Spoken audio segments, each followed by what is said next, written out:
mañana que despertaba me recordé de una frase de Catherine Porter, una poeta inglesa que decía: toda la vida pasás preparándote para algo que no sabes, y un día despertás siendo aquello para lo que te preparaste toda la vida.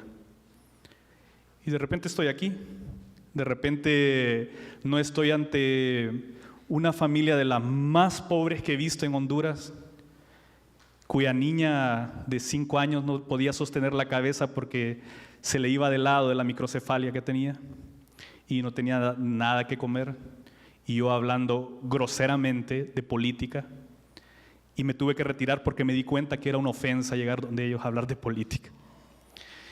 También he estado en los círculos más altos hablando ante la gente que ha tenido este país en las manos, que tiene este país en las manos.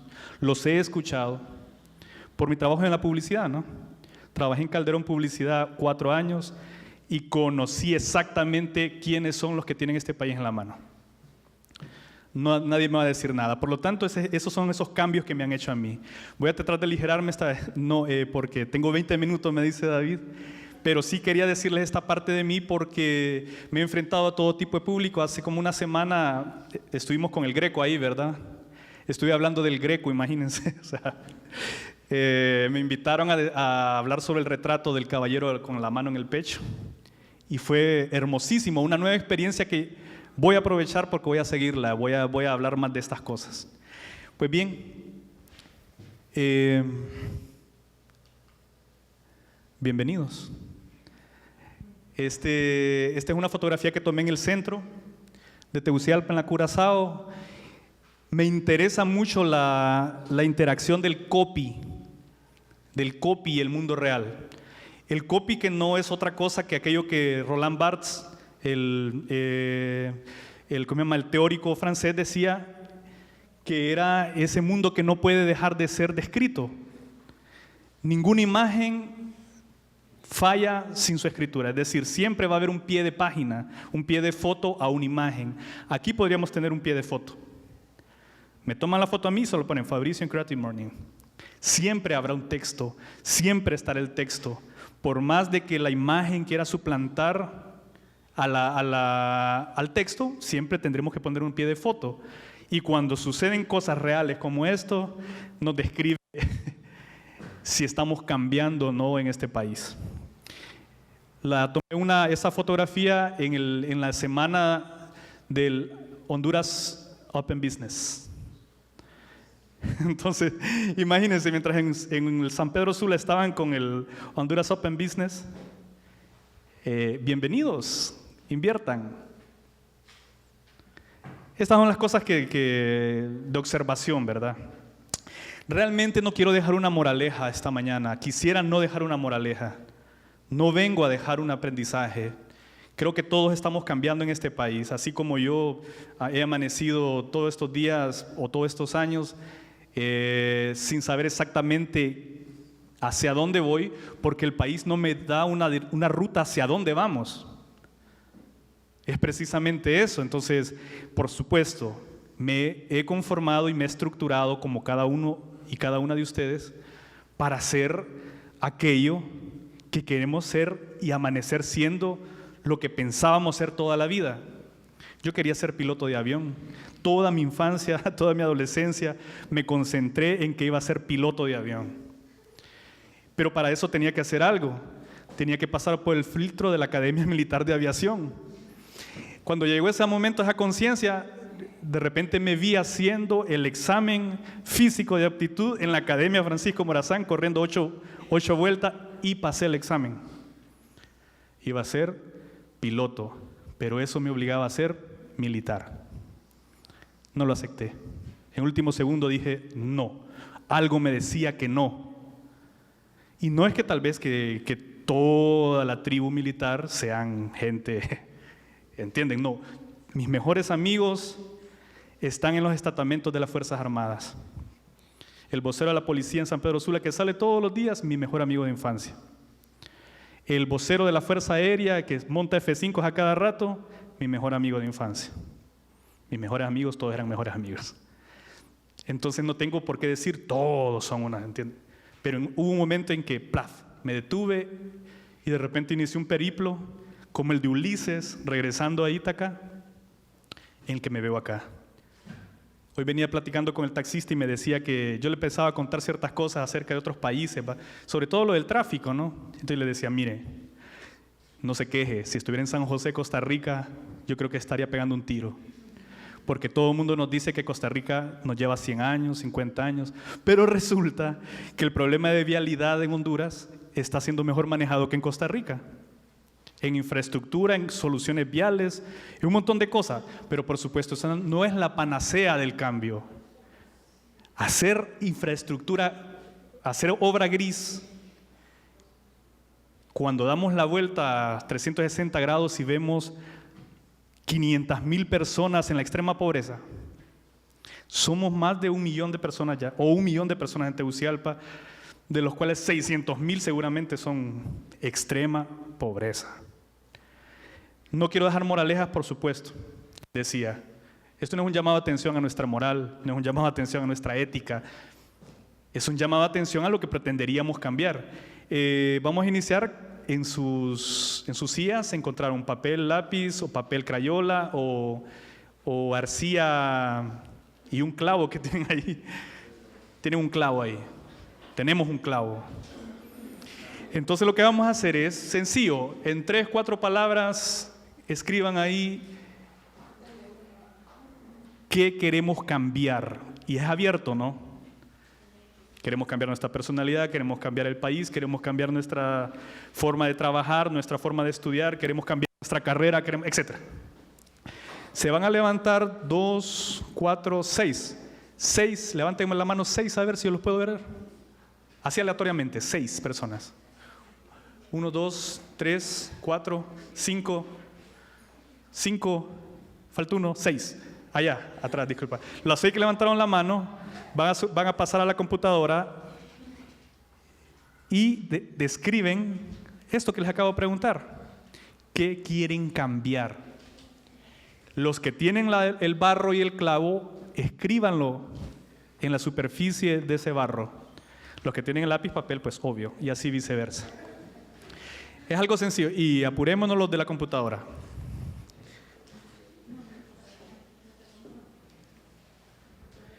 Bien, les decía que vamos a ir avanzando. No vengo a crear moralejas, no quisiera. No puedo, porque ahorita recordando, para que se me quita a mí muchas veces el nerviosismo, yo lo primero, estuve en el 2005 invitado a Madrid, España, en Casa de América. Había un evento de poesía de jóvenes escritores centroamericanos. Éramos de Centroamérica, entonces yo iba muy aterrado, estaba muy aterrado. Pero me acordé en ese momento, cuando ya nos llamaron ahí, que 5 meses o medio año atrás, que medio año atrás. Sí, medio año atrás. Había estado al frente de la Pandilla 18 en un taller de poesía con 30 rayados desde aquí hasta la punta de la uña del pie, ¿no? Entonces yo dije, después de eso, ¿qué? ¿Después de eso qué? Entonces me rebajó y ahorita quisiera confesarles que los estoy viendo rayados para tranquilizar. Y rayada, ¿va? Decía Norberto Bobbio, un gran teórico italiano del neomarxismo, decía que en un mundo de absolutas certezas es mejor crear dudas que certezas. Si ustedes se fijan, voy a hacer uso de mis recuerdos de publicidad. La mayoría de mensajes de publicidad son cambia. Cambia tu mueble, cambia tu carro, cambia tu teléfono, cambia, etcétera, etcétera. Pero realmente compramos, por ejemplo, un Axe. Axe se cae en Los Ángeles, parece que esos son, ¿va? Los que caen en Los Ángeles porque te pones Axe, ¿va? Ok, y de repente vos te pones Axe, salís a la calle y ningún ángel cayó, pues.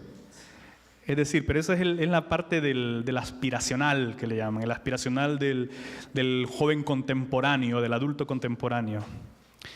Pero ¿qué sucede? Cambias, te ponen Rexona, viene Rexona y te promete no van a caer ángeles, pero sí a tu paso van a crecer pastos de trigo. pastizales hermosos, dorados. Salías a la calle, ahí por la Santa Fe. Bueno, entonces, ¿y los pastizales? Es decir, nos están diciendo que es cierto, vas a cambiar. Que es cierto, la felicidad es real.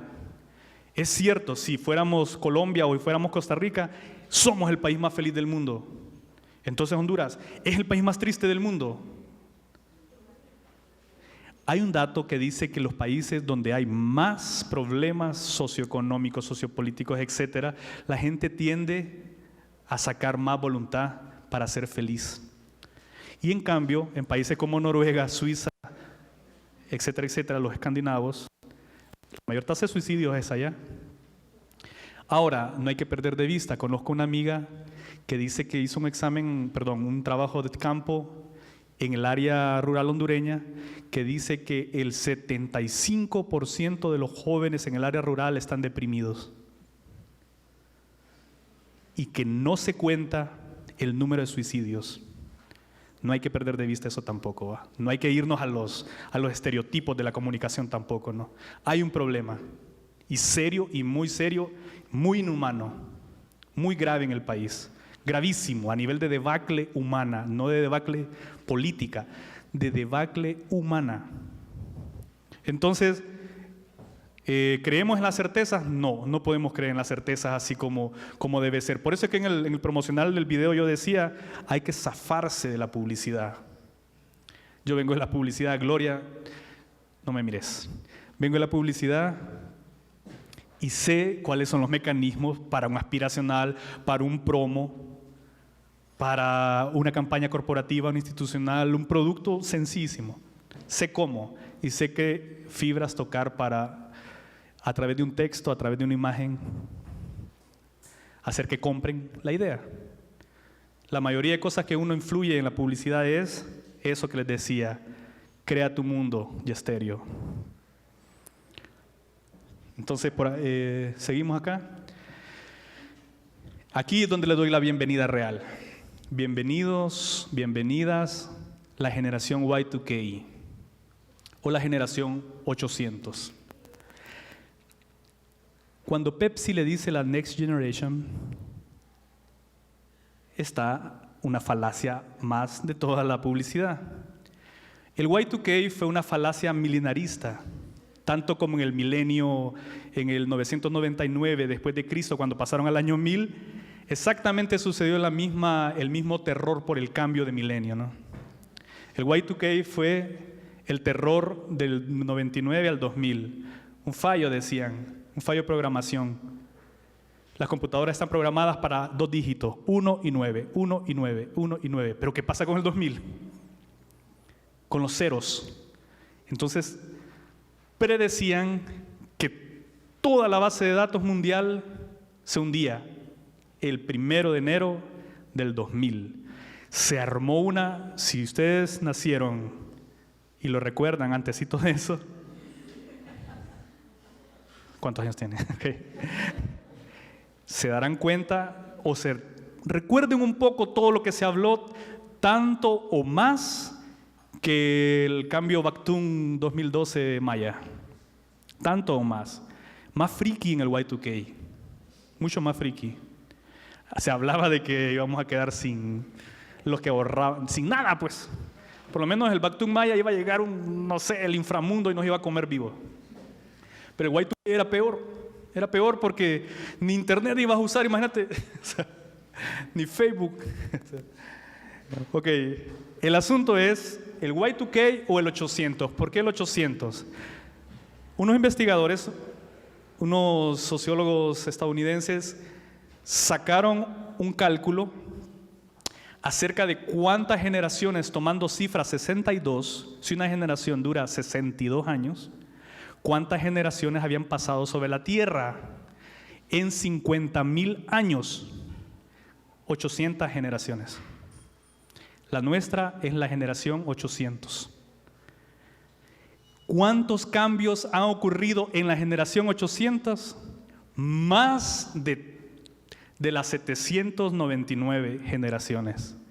En solo una generación, en solo 62 años, hemos visto más cambios a niveles metafísicos, físicos, tecnológicos, etcétera, etcétera, que ustedes pueden imaginarse, de lo que ocurrió en 799 generaciones. Pero hay un caso terrible. La generación 800 está queriendo borrar las 799. Como que 50,000 años nunca pasaron. ¿Por qué? Porque nos está quitando, toda la tecnología está llevada a cambiarnos la concentración y a quitarnos la concentración de quiénes somos.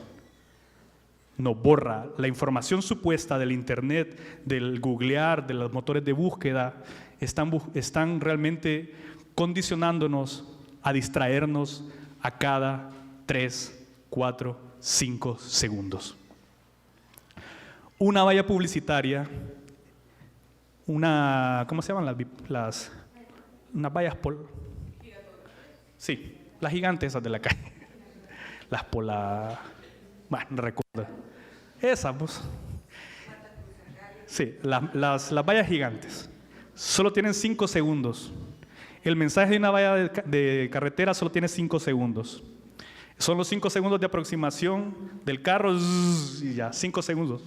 Y aquí le ponen hasta la dirección donde... ¿Entienden? Una página de periódico, 3 segundos. Un mensaje en Facebook, 10 segundos, lo máximo. Un muro. En Twitter, 3 segundos. Borrar. Esa es la gran intención de los motores de búsqueda y de la intención global de la información en la red.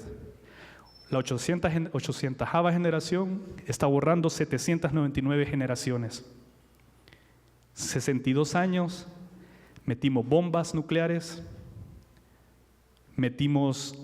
diseñamos, no nosotros dichosamente, pero diseñaron las mayores catástrofes de hambre del mundo y crearon países laboratorio como Honduras para probar todas sus posibilidades socioeconómicas. Lastimosamente no se mira, pero lo que se mira ahí en silueta es el monolito de Space Odyssey, ¿no? Es el monolito cuando llegan los simios en Stanley Kubrick, en la película Stanley Kubrick llegan y el monolito está ahí y no saben qué hacer. Les apareció de la noche a la mañana. Esta película la considero yo personalmente una de las películas así gigantes a nivel de qué cosa es el cambio. El cambio es un enigma, el cambio es un paradigma, el cambio es un dilema. Todo estaba en el monolito, no sabían qué hacer, pero sucede que los simios se acercan, lo tocan y todo cambió y de pronto el simio encontró la forma de hacer la guerra y de vencer a los otros que se le acercaban. Es interesante lo que dice Kubrick en esto, porque Stanley Kubrick supone, junto a Arthur C. Clarke, que es el verdadero guionista el gran escritor de ciencia ficción, supone que el primer gran cambio y el primer gran objetivo humano para cambiar fue la motivación de la guerra.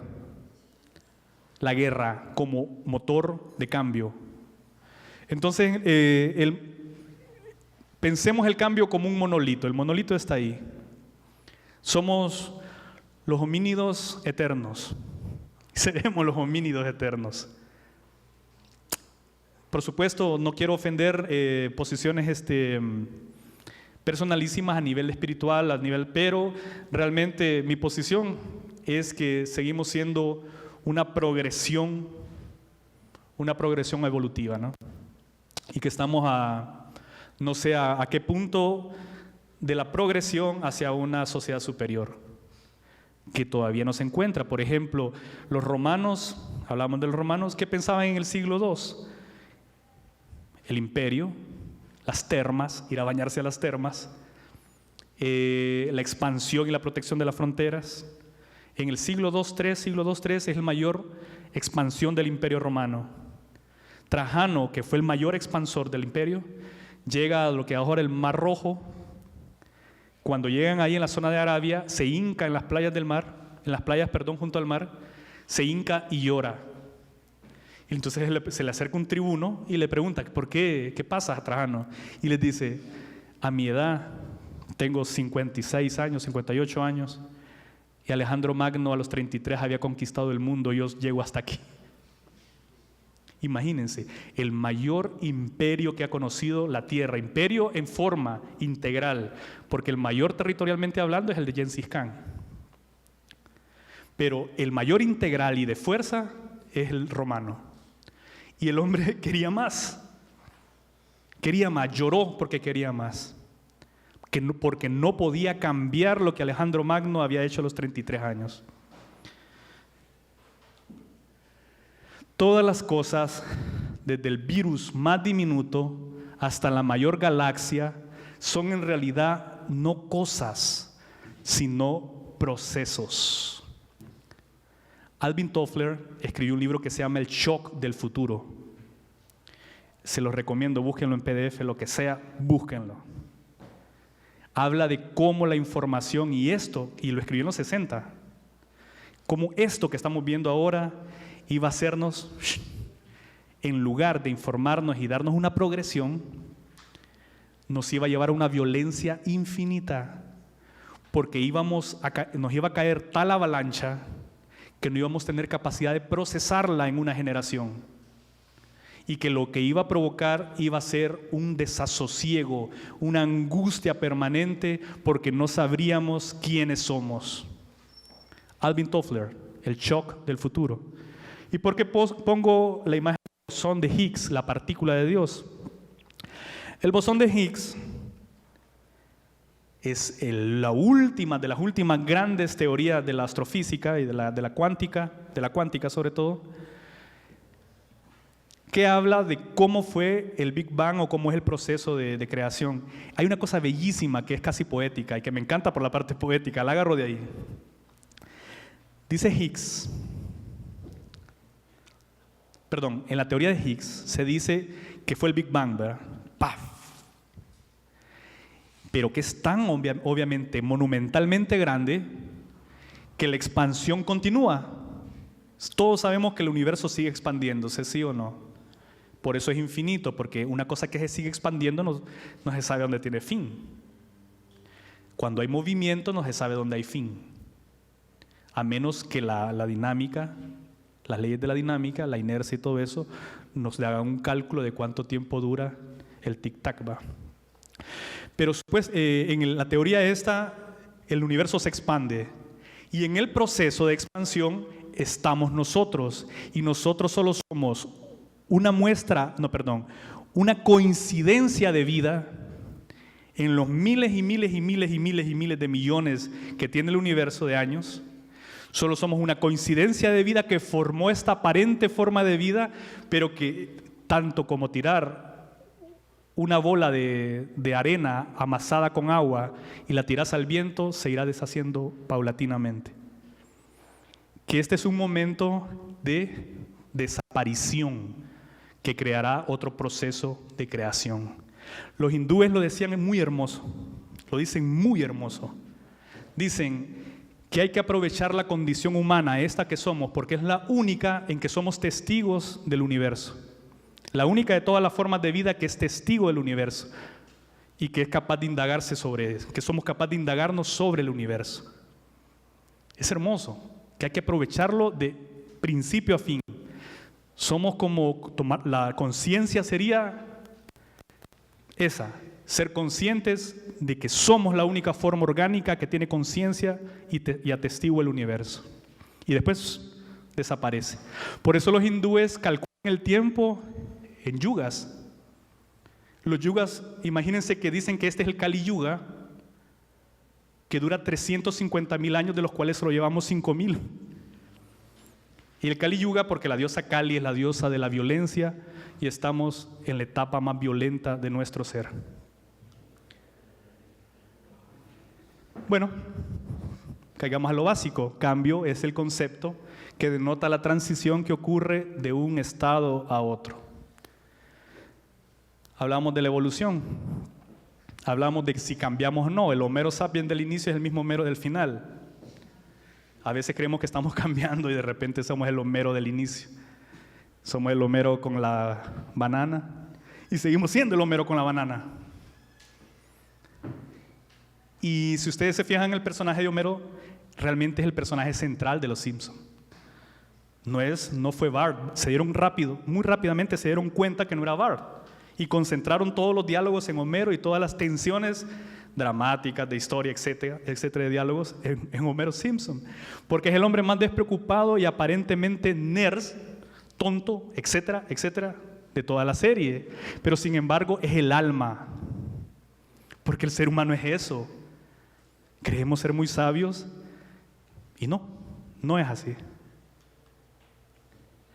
En la cosmovisión maya, el alma del guerrero maya muerto era la mariposa. Imagínense qué cosa más bella. Una sociedad que era guerrera, que se desmitificó el hecho que fuera una sociedad de paz, muy guerrera, y que todos sus ritos de iniciación a los guerreros eran laceraciones, automutilaciones, sacrificios, no tanto como los aztecas, pero sí sacrificios. Y que toda aquella violencia institucionalizada, teocrática, montada por los sacerdotes, toda esa violencia resultara que los guerreros al final eran mariposas. Entonces, no iban a ser una serpiente emplumada, no iban a ser un Tlaloc con su rostro demacrado, pudriéndose. Que esas son las representaciones mayas. No, una mariposa. Aquí hay algo interesante acerca de la antítesis de lo que llamamos cambio como progresión. Parménides, el filósofo griego, estaba en contra de la idea del cambio como una constante de cambio, sino decía que el ser era inamovible. La idea de inmovilidad radica en que lo que es continuo e indiferenciable en partes, lo que le impide trasladarse como un todo o cambiar internamente. Vuelvo a la cosa hindú. Cuando se tiene conciencia, que es la mayor concentración de los yogis, de los bhakti yogis, cuando se logra la conciencia de que somos los únicos testigos del universo, empezamos nuestro camino hacia la trascendencia. Entonces, cuando se logra eso, somos. Y al ser, somos invariables, inmutables, y pueden pasar 10,000 vidas, transmigraciones, reencarnaciones, y seremos nosotros. No cambiaremos nunca. Entonces, muy cercano Parménides a la idea de la inmutabilidad que hablan respecto a la conciencia, o lo que después Buda llamaría el previo paso para el nirvana, ¿no? ¿Por qué pongo a Ulises? Esta es una fotografía, una pintura de Ulises siendo tentado por las sirenas, amarrado al mástil. Ya sabían de esto, ¿verdad? El gran mito griego. Aquí hay una interpretación que se da en torno a por qué Ulises, por qué Ulises se amarró y pidió ser amarrado al mástil. Contrario que era para que no lo tentaran las sirenas y se lo llevaran, hay una interpretación interesantísima que dice que Ulises manda a todos sus marinos a taparse los oídos con cera para no escuchar a las sirenas, y él amarrarse, pero sin cera en los oídos, porque Ulises sabía que las sirenas contaban y cantaban los secretos de la vida, y solo él y nadie más que él la escuchó.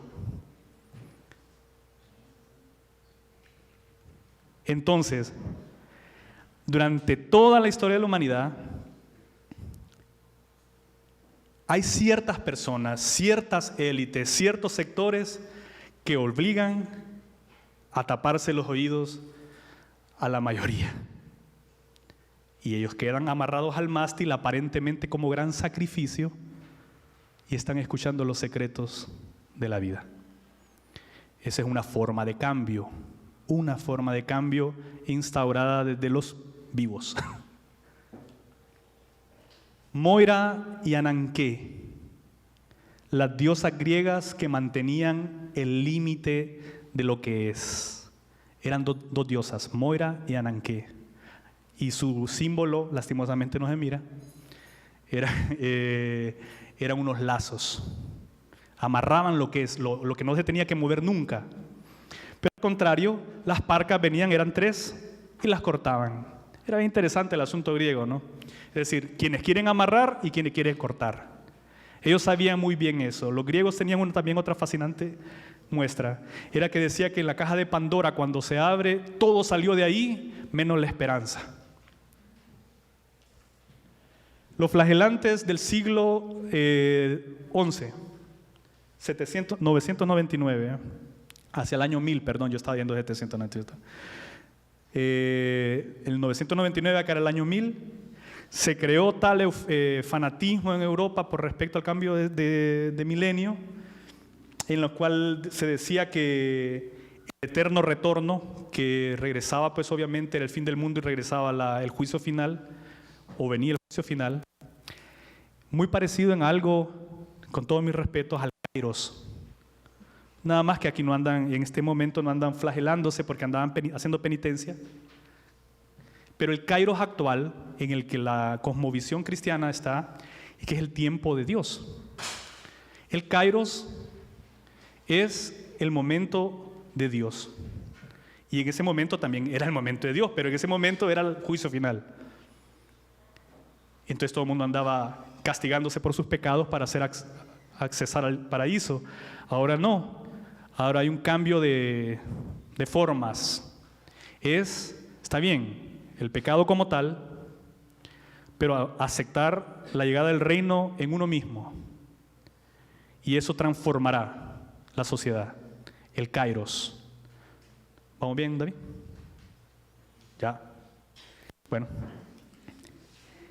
Voy a terminar. Este cuadro, cuando Manet expuso en el Salón de París, causó, no tienen ustedes idea, qué revuelo. Cientos de personas inundaban el salón para verlo porque hasta la fecha ningún pintor había pintado. Y en 1856, ya Goya en España ya lo había hecho con la maja desnuda, pero también hizo una maja vestida.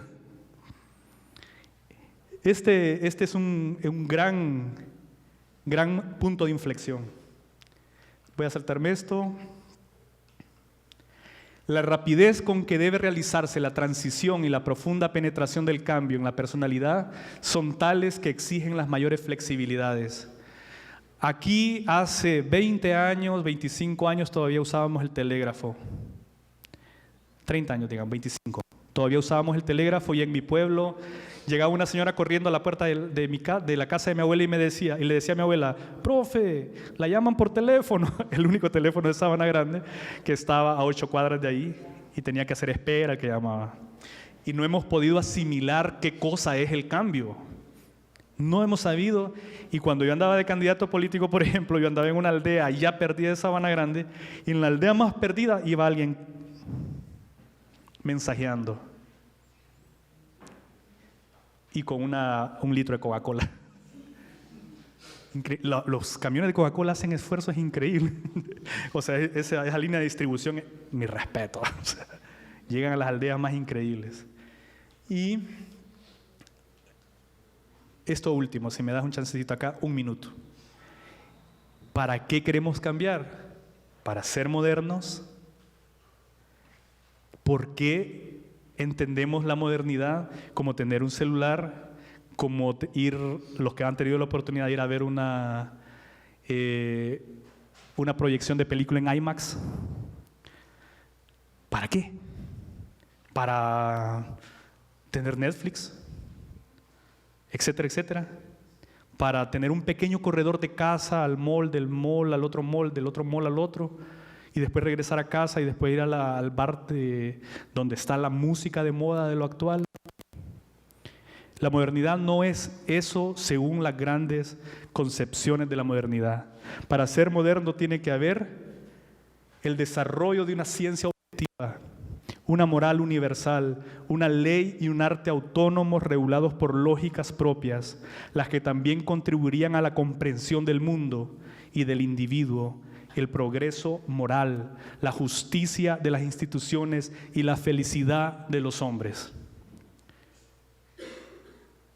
una sociedad solo puede llamarse moderna si mínimamente tiene 4 de estos estipulados, ¿no?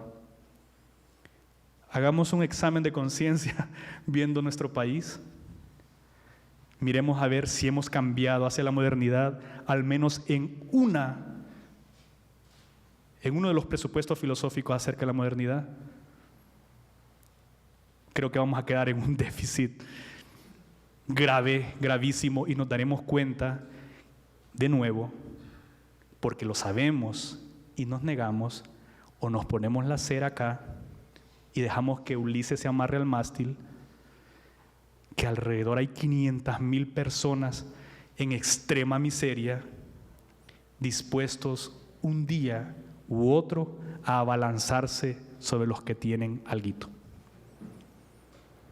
Y eso no es ninguna consigna política, no va a ser dirigido por ninguna política, es la humanidad la que ha demostrado en la historia que siempre sucederá cuando se crean formatos sociales que impiden el acceso y la progresión de las ideas.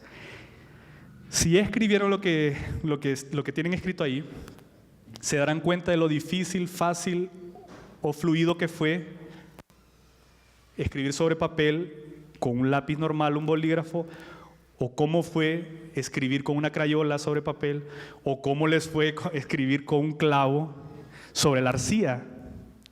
Se darán cuenta que las ideas, transcribir o trasladar las ideas, depende del formato en que estemos usando para trasladarlas. Si no hay un formato adecuado, no podremos trasladar claramente nuestras ideas. Si no hay un formato de sociedad adecuado, porque el gran formato donde las ideas fluyen, se mueven y varían y cambian las cosas, se llama sociedad. Se llama, en última instancia, debería ser última instancia, Estado. Si tenemos un Estado duro como la arcilla,